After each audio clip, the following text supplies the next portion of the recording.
We continue our discussion from the last lecture, where we were discussing the casting defects introduced during ingot casting. Now, another defect which is very prominent, for example, blowholes.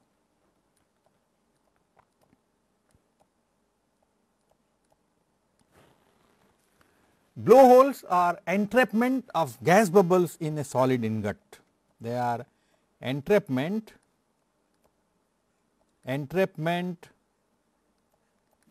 of gas bubbles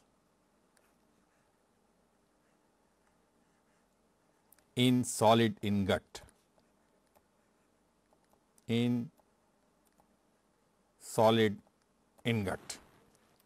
Why it forms,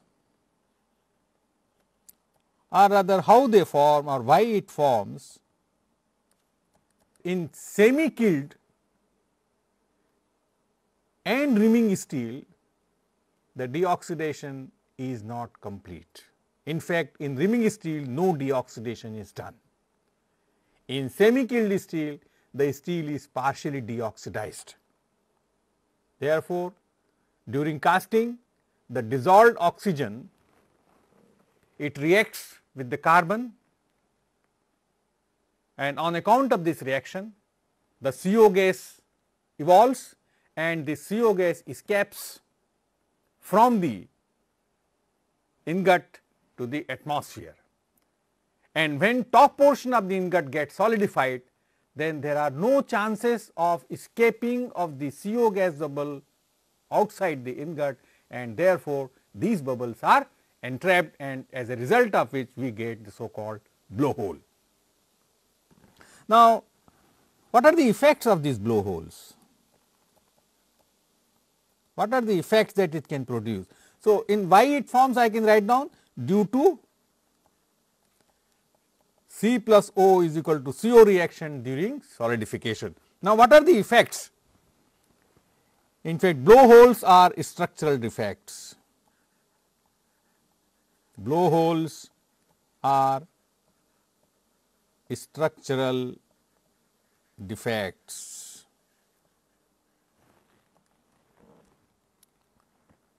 Blowholes can counter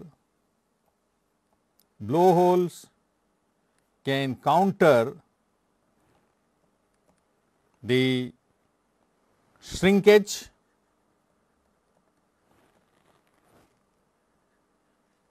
and as a result one can also eliminate the shrinkage cavity because of the stirring provided by carbon monoxide bubble during solidification.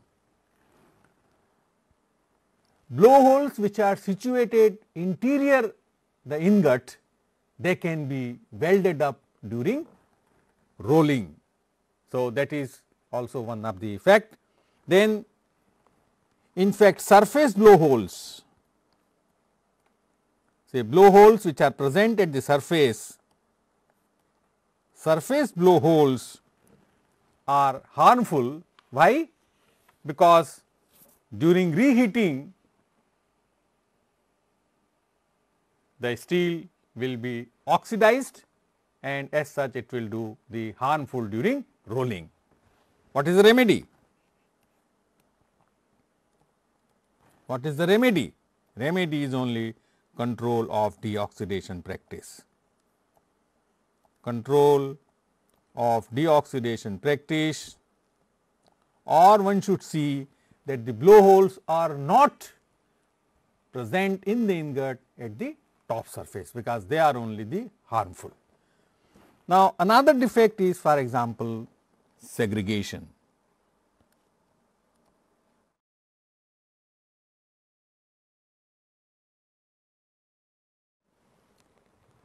As I have said in my first lecture on solidification, segregation is caused by the rejection of solute elements during solidification. And why there occurs rejection?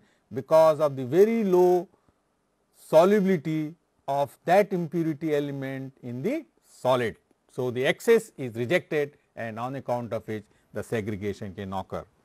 So, The mechanism, in fact, as the solidification proceeds, chilled layer forms in the vicinity of the mold and the excess solute is rejected, and as you have seen, a mushy zone forms, cells they grow, dendrites are formed, and within the interdendritic region the liquid which is there is enriched in the solute elements, because it is accumulating throughout the solidification period due to very low solubility of element in the solid.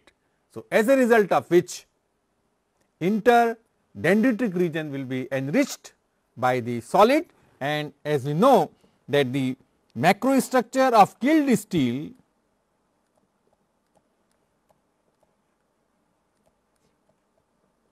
macrostructure of the killed steel ingots, macrostructure of killed steel ingots, they show, for example, concentration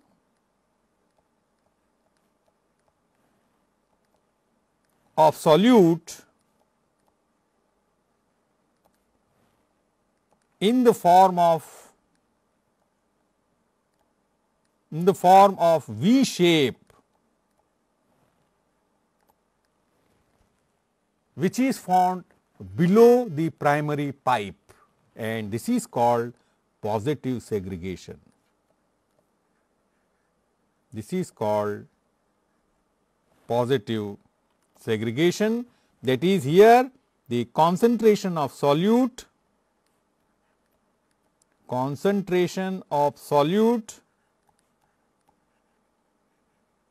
is greater than average concentration, and that is below the pipe.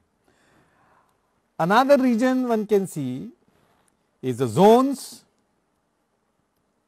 in the bottom ingot,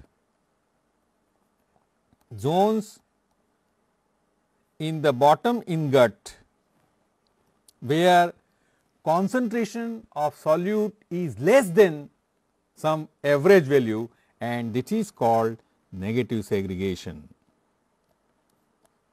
This is called negative segregation, maybe because in the bottom the solidification has occurred earlier. So, there are no chance of further segregation which has occurred already, but near the end of the pipe or just below the pipe solidification occurs towards the last stage. So, more solute will be rejecting during solidification, and hence concentration of the solute will be somewhat greater than the average concentration. In rimming steel, that is an advantage, that the chances of segregation is very minimum. Why? Because of the rimming action. The rimming action is provided by the reaction between carbon and oxygen, which forms carbon monoxide, and due to the rimming reaction there is a very good amount of agitation into the bath, and as a result of which segregation can be very much minimized when compared with killed steel, because in killed steel there is no such agitation during the solidification. Remedy, how we can remove it? One way of removal during solidification itself. Now, during solidification how will we do? One, we provide agitation.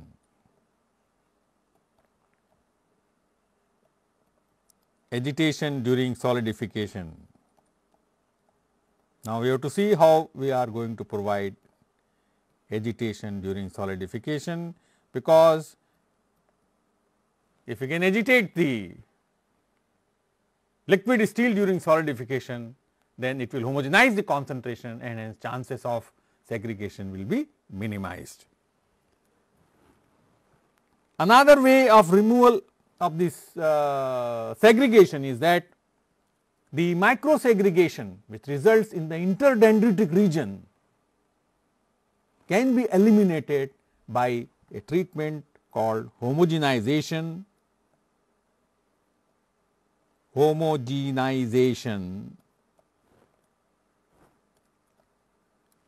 Now, this homogenization treatment is given after the solidification to the ingot during the reheating stage. Homogenization treatment does not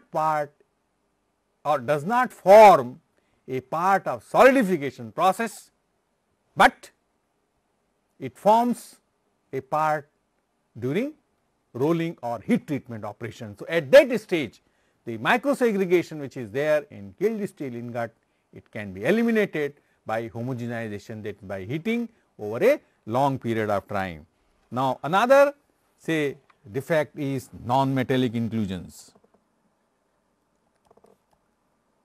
As we have discussed quite a lot about non-metallic inclusions, there could be exogenous inclusions or indigenous inclusions. Exogenous inclusions are the entrapment of refractory, wear of the refractory, and indigenous inclusion they form during solidification in the interdendritic region. Remedy is very simple, you have to modify them because there is no other way. Then another defect is internal fractures and cracks. Internal fractures and cracks. Now, this is formed due to thermal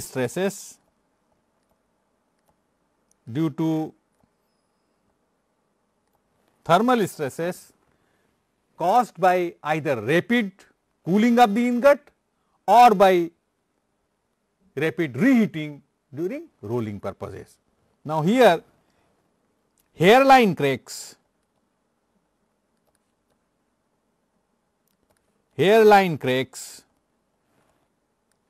are caused by high hydrogen content of steel,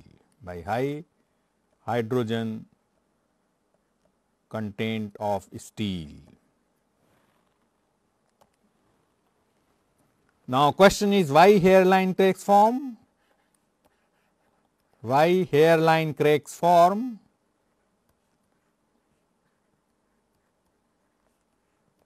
Why they form? First, hydrogen has a negligible solubility,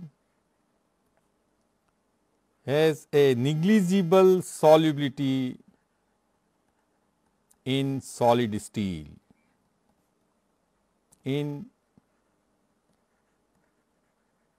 solid steel. And second, hydrogen has a high diffusion coefficient,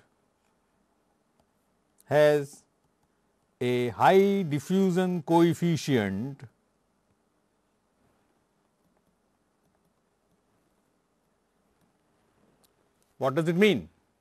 Means that which will result in desorption of hydrogen. That means, as heating is done, then hydrogen will continuously desorb from the steel, and because of the high pressure sometimes hairline cracks are developed on the surface.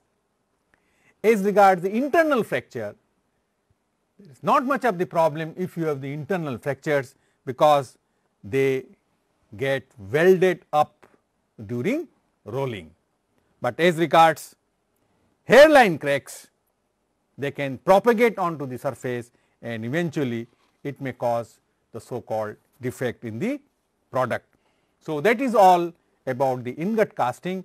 Now, with this, let me proceed to the another casting method, which is continuous casting.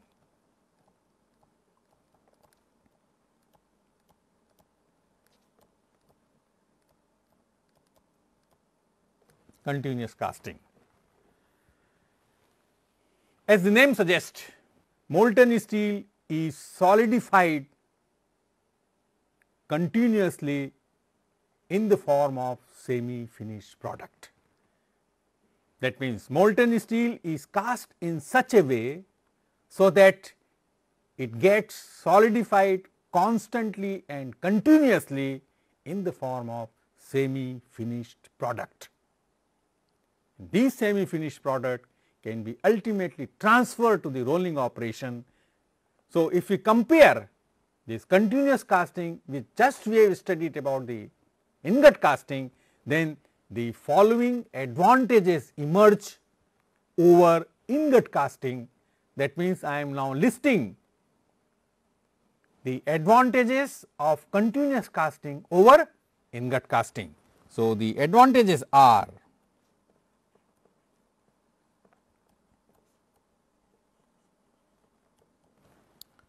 first, better quality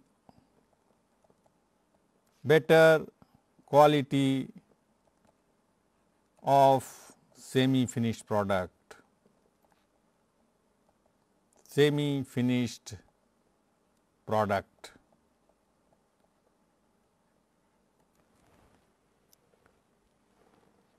Second, the semi-finished product of a continuous casting plant consists of billet, bloom and slab. So, as such, no slabbing mill or blooming mill or billet mill in fact is required, as you are requiring when you have the ingot casting. So, the semi-finished product from continuous casting plant can directly go into the rolling for finished product, in contrast to ingot casting. Third advantage is higher crude to finished steel yield.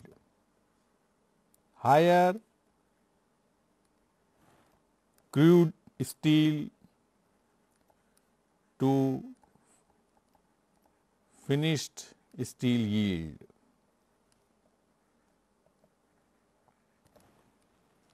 Fourth, higher extent of automation is possible. Higher extent of automation is possible, better control can be exercised and quality of the product can be further improved. Fifth, as it is known that the product is semi-finished, it has to be finished.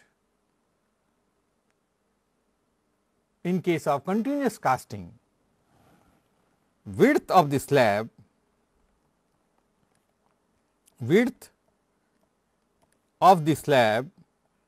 so in continuous casting, width of the slab can be adjusted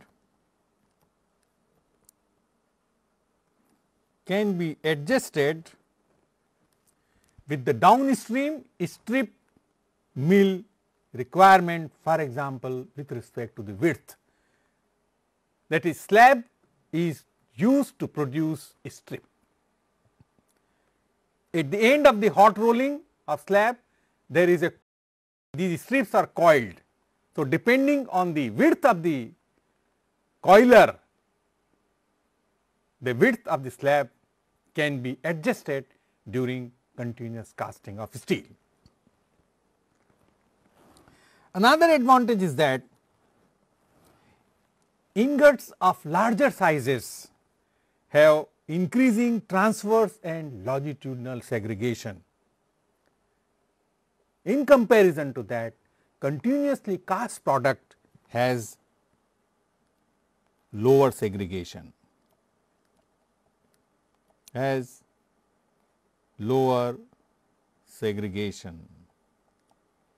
Another very important benefit for using continuous casting is hot direct charging of the semi-finished product into the rolling mill is possible.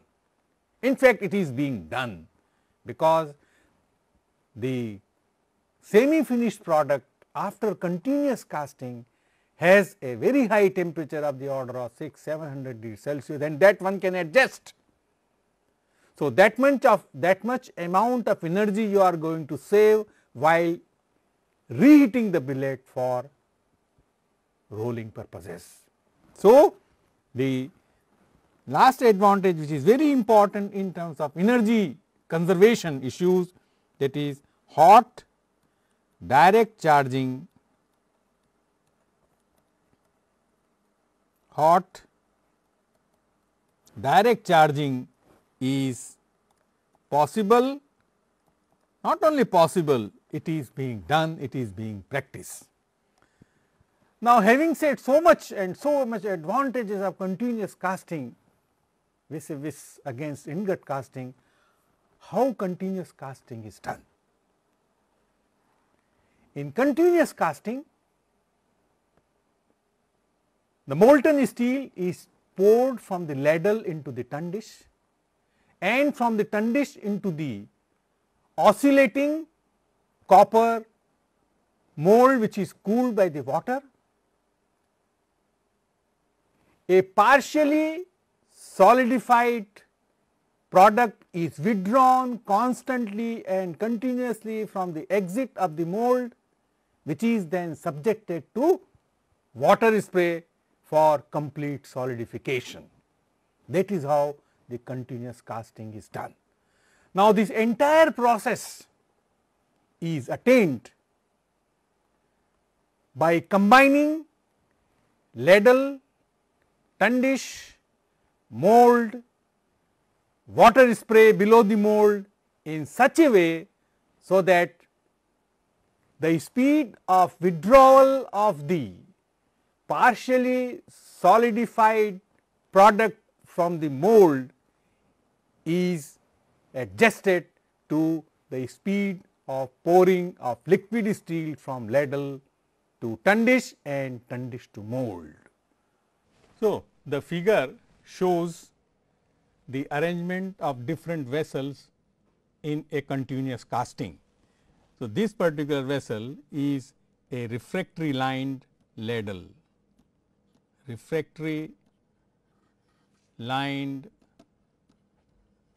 ladle which carry molten steel,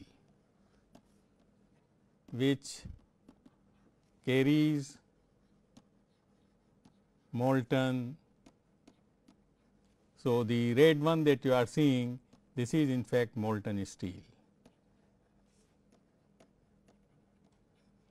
Below the ladle a tun dish is placed. So, this particular vessel is refractory lined tun dish, refractory lined tun dish, and here is again we have the molten steel.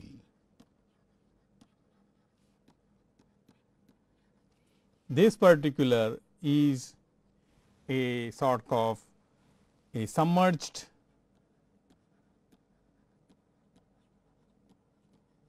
nozzle for entry of liquid steel from ladle to tun dish. So, this one is the submerged entry nozzle, submerged entry nozzle. This one is in fact water cooled mold,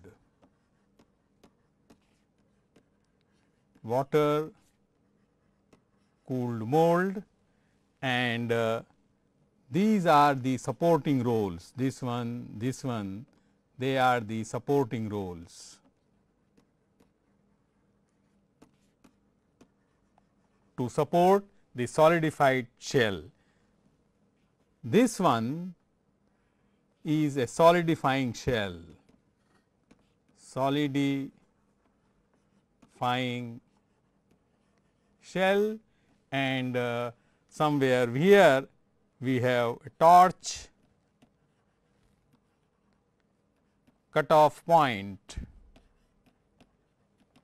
where the slab of required length is cut and sent to the rolling mill. Now, below this water cooled mold, we have this all arrangement which is shown over here. This is the water spray. This is the water spray. So, in fact, the combination of refractory lined ladle, refractory lined tundish, mold and secondary cooling, they all together they are placed in such a way so that the molten steel can be cast continuously. Now, in short I will define the functions of different vessel in short. For example, the role of tundish to maintain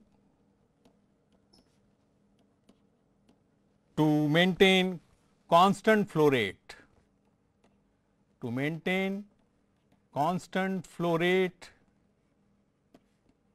of steel in the mold. That is one of the important function. Another important function, it acts as a reservoir during ladle change, because when one ladle becomes empty, then mold is to be supplied by molten steel, because it is a continuous process. At that point of time, the tundish supplies molten steel to the mold. Then another important vessel is the mold, and which is also called primary cooling zone,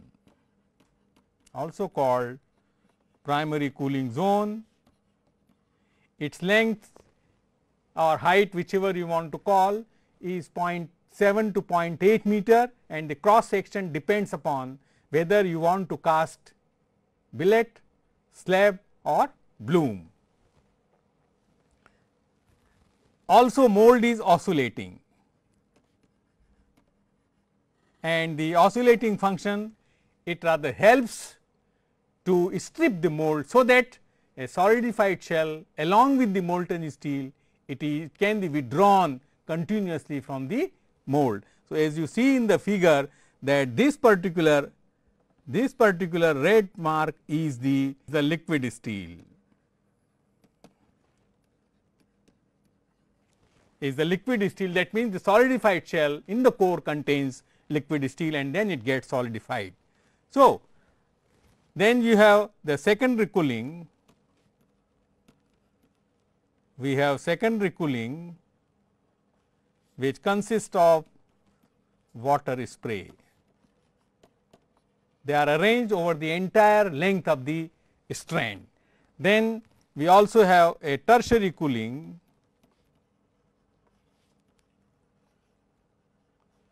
which is in fact due to radiation when the strand passes after the secondary cooling zone. Then the last we have torch cutoff point, and the objective of this torch is to cut the slab, bloom or billet into the required length, so that it can be fed into the rolling mill. How the operation starts? Before filling up the mold, a dummy bar is inserted at the bottom of the mold. Remember, to start the operation, a dummy bar is inserted at the bottom of the mold. The liquid steel gets poured into the mold, and this dummy bar is withdrawn along with the partially solidified strand from the mold, subjected to secondary cooling, and so on and so forth. Now, some manifestations of this particular process I will be putting now as follows. For example, you have seen tundish, as I said, refractory lined rectangular vessel. Now, the objective of putting down an intermediate vessel between ladle and the mold is to maintain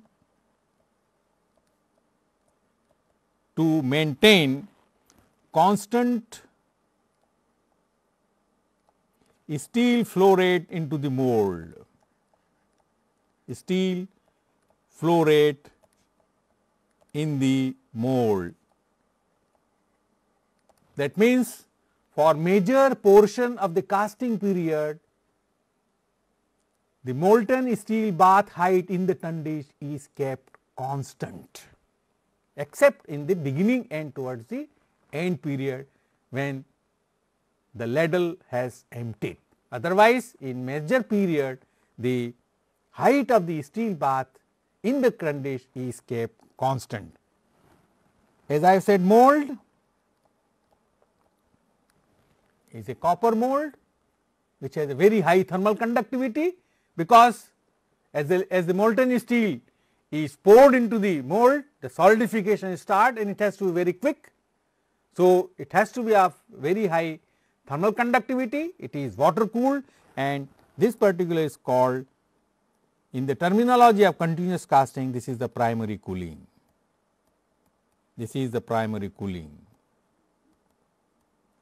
Length of the mold maximum, it varies from 0.8 meter to 1.2 or 1.2 meter, not more than that length of the mold is.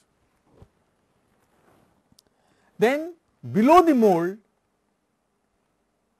as the product is withdrawn, it is subjected with the intense water cooling. So, this is called then the water cooling below the mold. This cooling is called secondary cooling.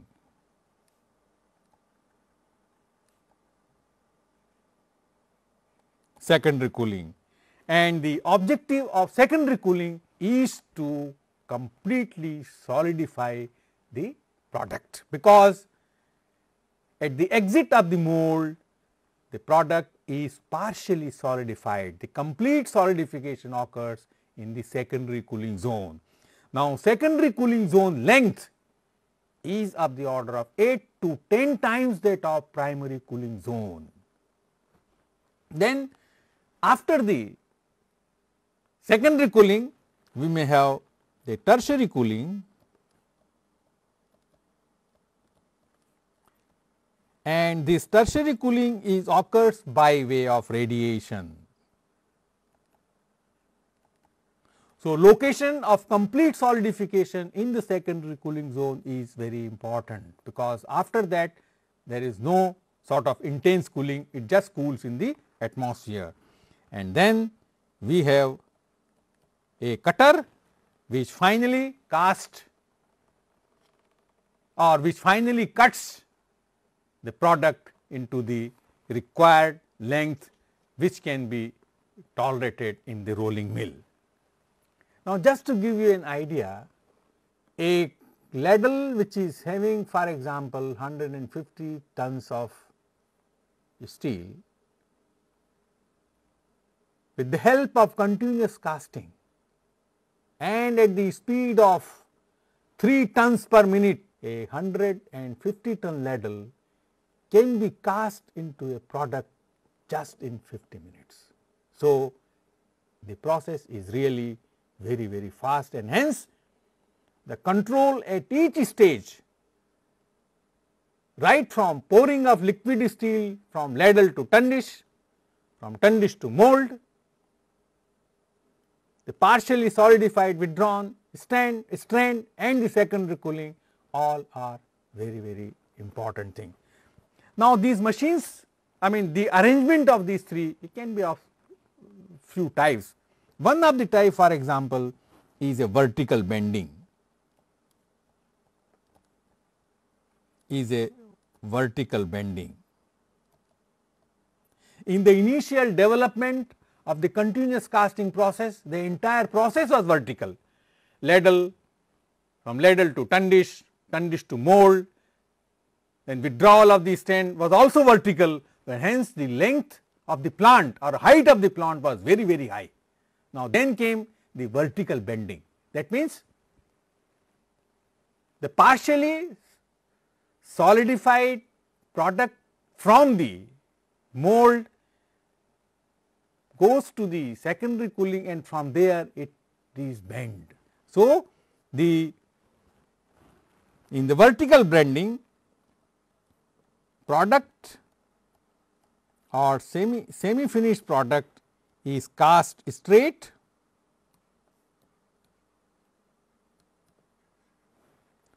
then it is curved with the liquid core is still present. So, that is an important, that means the solid shell which is formed must have sufficient strength, so that the bending can be allowed. Now, the whole idea of bending is to decrease the height. Now, another important development to decrease the height is that of curved molds,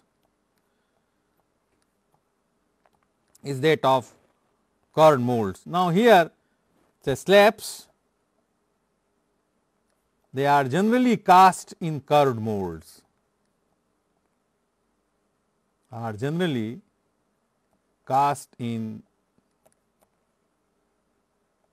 curved molds. Now, here in the curved molds, the strand leaves the mold at an arched section. At that time, it is necessary that a strong shell has already been formed, because the mold is slightly in the curved fashion. Straightening is done progressively by passing through circular arcs with increasing radii. So, what is important in case of curved mold continuous casting is that the product or the strand which leaves the mold, it is also curved in nature, and gradually it is being withdrawn and subjected to secondary cooling. Now, say some continuous casting nomenclature.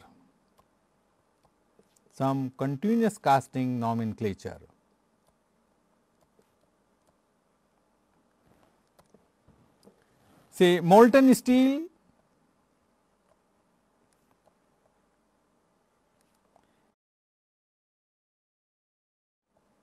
exiting from ladle, that is normally called ladle stream,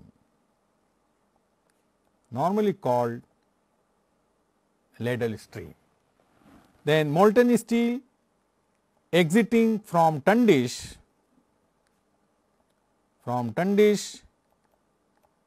is called tundish stream,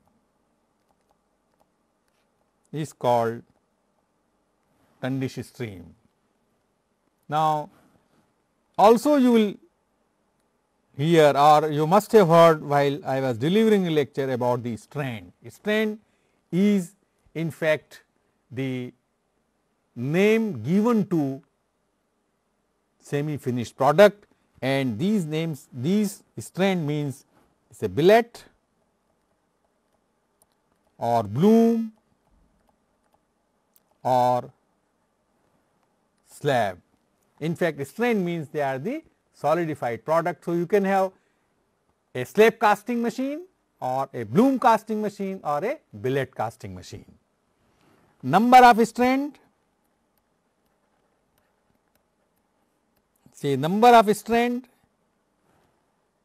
that means number of molds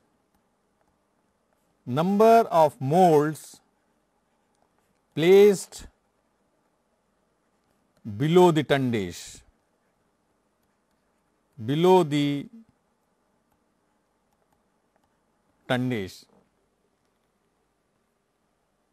Say we have a single strand continuous casting machine where one mold is kept, or we have a multi strand casting machine, as you must have heard the names or you will be reading in the books, where more than one molds are kept below the tundish.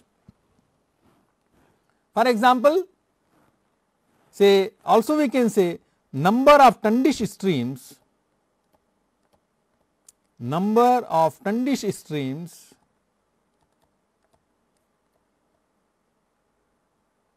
that is equal to number of molds. Say if you say one tundish stream, say it is a single strand continuous casting machine. Two tundish stream, we say it is a twin strand casting machine. 4, 6 or 8, then we say 4, 6 or 8 strand continuous casting machine. Now, these 4, 6 and 8 strand are normally used to cast molten steel in the form of bloom or billet. Twin strand casting machine is used for slab. A slab, the dimensions or the cross section of the slab is 1500 to 2800 millimeter width into 150 to 270 millimeter thickness. Billet is a square section 100 into 100 or 150 into 150, and bloom is a slightly rectangular in cross section. Now, for single strand, Tundish stream is obtained through Tundish nozzles which are placed at the bottom of the Tundish, and the flow rate is controlled by slide gate or by valves. Now, here the location of Tundish stream, location of ladle stream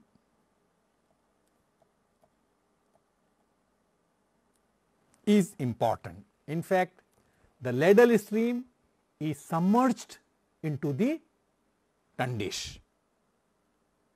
So, the location of ladle stream with reference to Tundish nozzle is important. For single strand, now by now you are familiar, for single strand, molten steel enters from one end of the Tundish and exits from the other end of the Tundish. For multi-strand,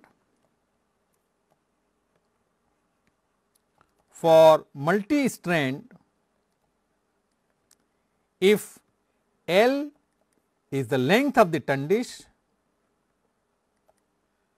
W is width of the Tundish, and H is the bath height of the Tundish, then center of the Tundish,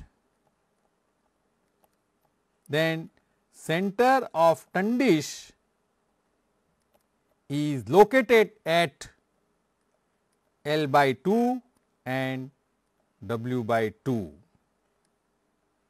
At L by 2 and W by 2, Z is equal to 0. In multi-strand Tundish,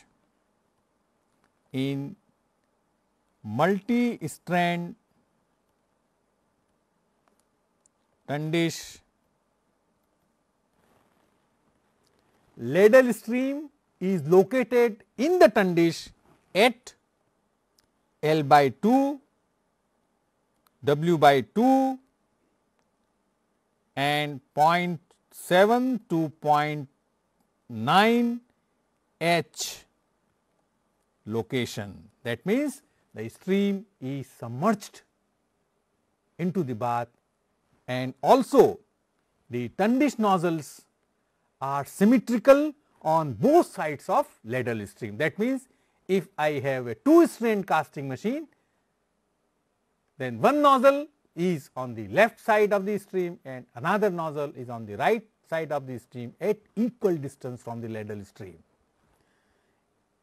Sometimes for 6 or 8 strands, say sometimes for 6 or 8 strands machine, the ladle stream in the Tundish is asymmetrical to the Tundish nozzle, and this asymmetricity can be defined as, or the ladle stream can be located at L by 2, 0.75 W and at 0.7 to 0.9 H.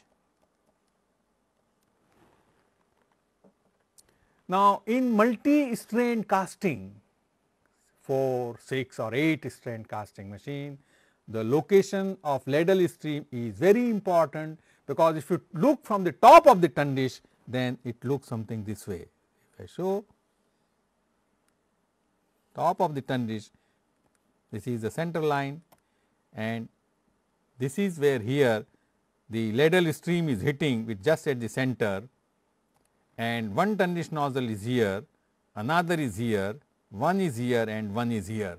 It is a 4-strand continuous casting machine. Then you can imagine that the molten steel which is entering into the nearby tundish and molten steel stream that is entering in the farthermost tundish, they may have a dissimilar temperature as well as composition, and accordingly the strain which is coming out from all the 4 molds will be dissimilar. So, in order to avoid dissimilarity of the strain, it is essential that the temperature and chemical composition of molten steel entering into the nearest nozzle and the farthest nozzle, they are approximately same. So, in that if I put 2, 1, 2, 3 and 4, so I will call 2 and 3 are nearer to ladle stream or nearer to ladle stream, whereas 1 and 4 are farther to ladle stream. All the 4 strands are placed below 1, 2, 3 and 4. So, if there is a variation in temperature and chemical composition, then the strand will be dissimilar, and hence that precaution is to be taken. The ladle stream is arranged such that this thing does not happen. Now, with this, another important issue is now how the heat flow in continuous casting occurs. Now, you can simply think that mold is the heart of continuous casting. The mold provides first solidification. It is the mold where solidification begins, and on account of solidification, a partially solidified strand, now I can use the word strand, is withdrawn. What are the requirements? The strength of the solid shell which is formed in the mold should be very strong, otherwise there will be breakout will occur. The solid shell which forms in the primary cooling zone or in the mold is of very thin. So, the heat flow in continuous casting. Heat flow in continuous casting. Heat flow in continuous casting is important. I have shown here the heat flow which is occurring during continuous casting of steel, that is when the steel is poured from tundish to mold, it is from there the solidification begins. So, you see here, this is the liquid stream which is entering, this is the mold, this one, this unit which is shown by the black is the mold, and here it is a water cooled mold. So, during cooling, a partially solidified strand is formed, and this red portion is shown the partially solidified strand. In the center of the mold, still there is a liquid steel is there, that means this partially solidified strand is holding liquid steel, that means this partially solidified strand must have a very high strength. Near to the liquid steel there is a mushy zone that is being shown, and this mushy zone, it extends also in the secondary cooling zone. So, first of all, the major requirements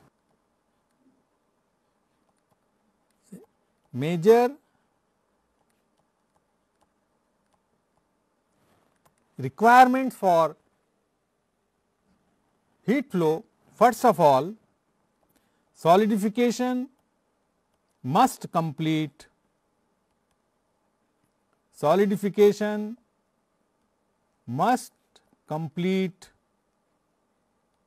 before the strand enters into the withdrawal roll. That means, The solidification, it begins from here and it ends over here. So, these are the say withdrawal rolls. That means, the entire strand must be solidified before it enters into the withdrawal roll. Second important thing is that liquid steel core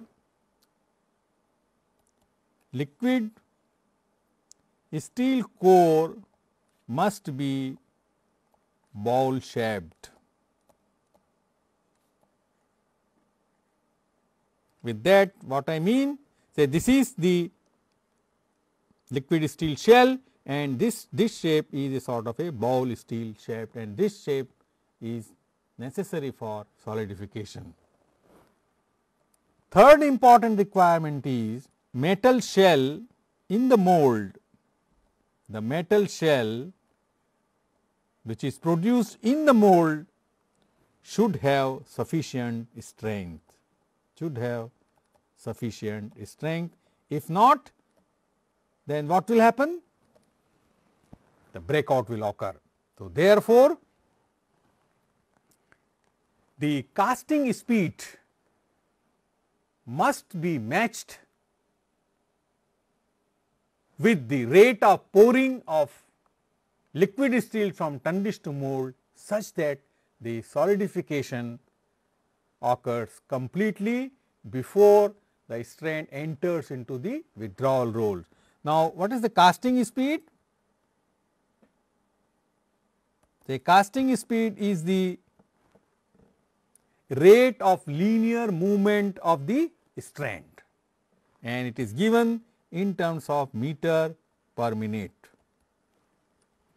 So, higher casting speed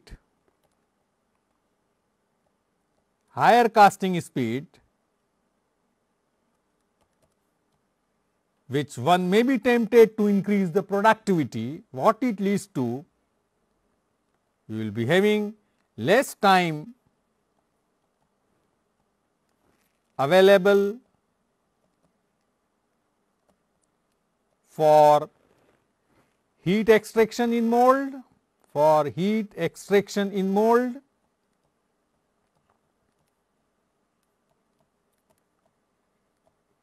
because extraction of heat in the mold is the primary important. That forms the solid shell which has to be withdrawn. So, the primary cooling that is in the mold is of very important. So, less time available for heat extraction in the mold. So, what will happen? Lesser thickness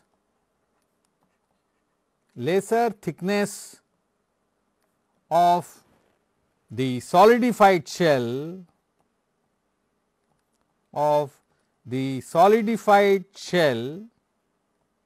will be there at the mold exit. As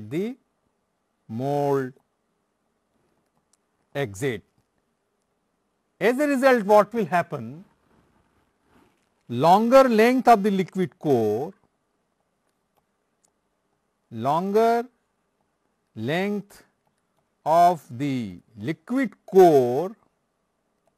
and what will be longer again? That of mushy zone.